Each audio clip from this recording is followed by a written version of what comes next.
Hey guys, Comic Boom here to review Justice League Dark number 7. Guys, this is the best Justice League title. It's the best Justice League title out. It's better than the mainstream Justice League. It is better than Justice League Odyssey. James Tynion IV is hitting it out of the park. You know, if there's one criticism of James Tynion IV, he has at times been criticized for having too much exposition. I've been a little bit of an outlier because I actually like his exposition, because it's needed. There's due to the complicated nature of the story being told in Justice League, and quite frankly, even in Justice League Dark, it needs to be spoon-fed to us a little bit. It really does. And this issue continues with that, but in a more brilliant way than he's even done in the past. This entire issue, if you can believe this, there's actually 4 individual stories in this issue titled, one's called The Soup, one's called the Conjoined, The Offspring, and The Rip. And they all star different members of Justice League Dark. And it's sort of told in almost like, it reminds me of those old classic House of Mystery tales. The story is basically narrated by Man-Bat, and he's telling the stories, different stories involving the Otherkind. And the Otherkind, of course, are the darker forces that escape from the Source Wall out of the pages of metal. Now, what makes this so brilliant is how this is setting up what is going to be a larger, spectacular narrative moving forward in the DC Universe, and in particular in the pages of Justice League Dark. Because what the Otherkind want to do is that they want to influence our world through stories, through our stories. And, ironically enough, and almost like speaking meta, through the comic book, by virtue of actually reading this comic book, you're reading about the horrific stories involving the Otherkind, and that creates fear, and that actually helps the Otherkind gain further traction into our reality and to tear reality asunder. That's the brilliance of this. And there's something haunting about it and scary. And as Man-Bat tells these various stories, you really understand by the time you get to the end and you read The Rip, which stars Zatara and Sargon the Sorcerer, you see that Zatara is warning Sargon the Sorcerer, saying, look, the Otherkind are gaining a foothold into reality by telling these stories. He actually says, and I'm paraphrasing, if the story of the Otherkind takes root in our world, they will not be able to, they, meaning Justice League Dark, will not be able to send them back. Reality will be torn asunder. And the key words there is, if the story of the Otherkind takes root in our world. If the story takes root. So it's the story itself. So how do you spread a story? By creating them, by creating these horrific stories across the earth. And in the first story called The Soup, Zatanna confronts the first of the fallen. And he basically runs sort of like a hotel / brothel that caters not so much with sex, but caters with providing whatever fantasy you have. But it comes at a great price, and usually a horrific price. And the first of the fallen, and one, I believe I remember First of the Fallen from the comic book series, originally written by Peter David called The Fallen. I believe that's the same character, but in any event, he basically controls hell. And while Zatanna is warning him, the First of the Fallen says, look, I don't need your help. He said, look, the demon came to me. He wants me to help him. I've heard of this Otherkind. I'm not worried about it. You know, I'm the First of the Fallen. I'm powerful. I don't need you, etc., etc. Remember early on in that when Justice League Dark first started, it's been well established that the various magicians and sorcerers that make up the magical powers of the DC Universe, they don't generally tend to unify very much. They don't really get along. They stick to their own. They're loners. They don't work well together, and they don't particularly want to work together. And the First of the Fallen is classic. He's is classic in that respect. He's very stubborn. He wants to work alone. He doesn't need anybody's help. He doesn't feel he needs anybody's help, but he clearly does. And of course, the Otherkind, a creature of the Otherkind, attacks, and the First of the Fallen is so arrogantly believes that he can easily defeat the Otherkind that he actually sends Zatanna away.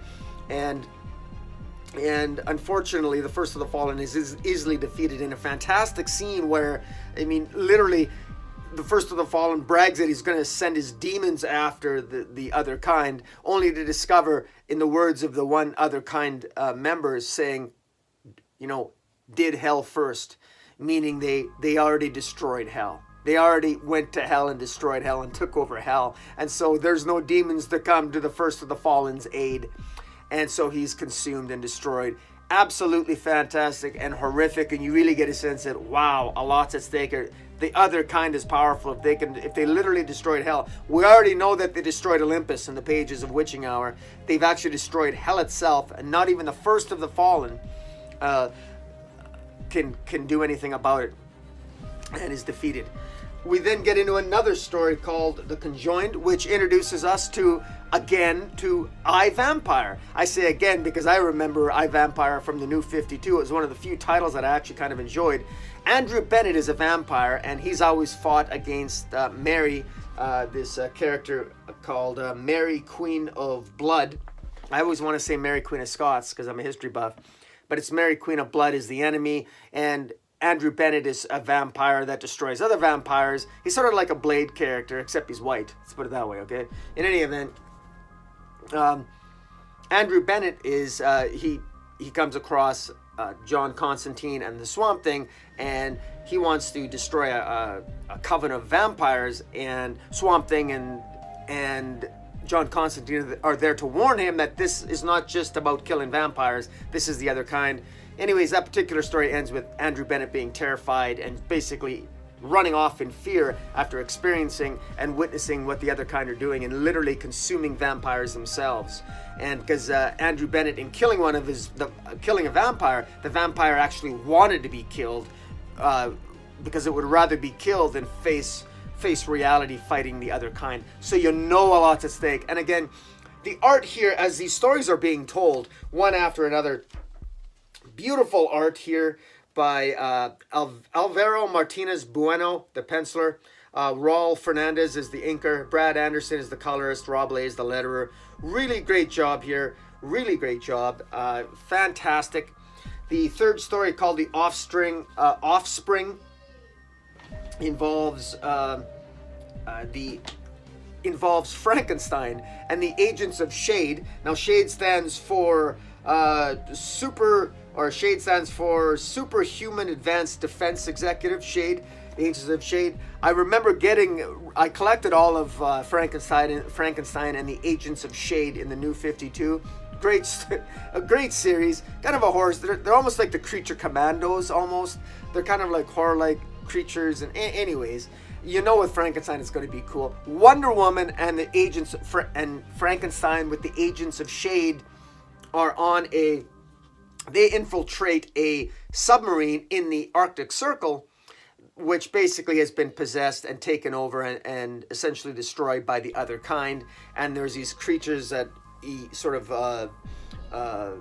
pop out of the bodies of the dead crew members, and Frankenstein basically has to sacrifices himself essentially to destroy them. Frankenstein can be brought back because he can be brought back with dead body parts, but he tells one of them, "Get off here, I'll deal with this," and he does. But it's quite horrific as well. Anyways, these are things that are creating horror and creating stories. There's multiple horrific events like this taking place all across the planet Earth, and it's creating stories and fostering fear and fostering terror. And that's exactly what the other kind wants, because the final story, called The Rip, involves Zatara and Sargon the Sorcerer fighting against this creature called the Rip. And essentially, he basically says, all these stories are doing the other kind a lot of favors, because the more they create horror and all this rumor and innuendo and gossip about all this horror, more and more people are going to experience it, and it's spreading fear and terror. And the more fear and terror there is, the greater the likelihood that the other kind can infiltrate reality and tear it asunder.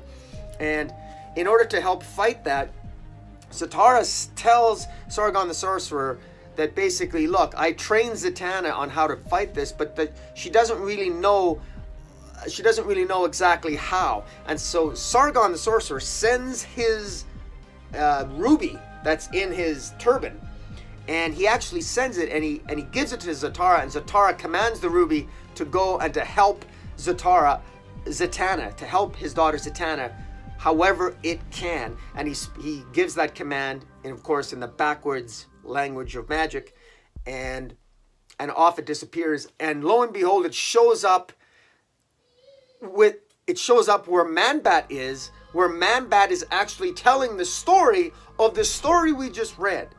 And so there's an interplay between us, the reader, that are reading this story, and it sort of brings us in that way. And there's an interplay between the stories and the narrator of the story, Man-Bat, and us, the reader, as we're experiencing all this. This is a brilliant story. It was brilliantly structured and laid out, and the sequence, how everything played out. This is where the exposition of James Tynion really works well. And I give this top grade. I give this a 9.5 out of 10. I'm that impressed with it. Very well done. Guys, tell me what you think of Justice League Dark. This is the Justice League title to get. It's very well done. Follow me on Twitter at Metropolis40. And until next time, Comic Boom out.